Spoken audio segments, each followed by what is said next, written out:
কতবার যে আমি তোমাকে স্পর্শ করতে গিয়ে গুটিয়ে নিয়েছি হাত, সে কথা ঈশ্বর জানেন।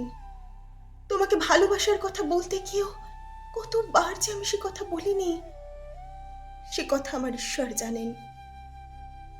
তোমার হাতের মৃদু কড়া নাড়ার শব্দ শুনে জেগে উঠবার জন্য দরজার সঙ্গে চুম্বকের মতো আমি গেঁথে রেখেছিলাম আমার কর্ণযুগল। তুমি এসে আমাকে ডেকে বলবে, এই ওঠো। আমি আমি আর আমি এ কি শুনলাম? হিমত উল্লাসে নিজেকে নিক্ষেপ করব তোমার উদ্দেশ্যে। কতবার যেরকম একটি দৃশ্যের কথা আমি মনে মনে কল্পনা করেছি, সে কথা আমার ঈশ্বর জানেন।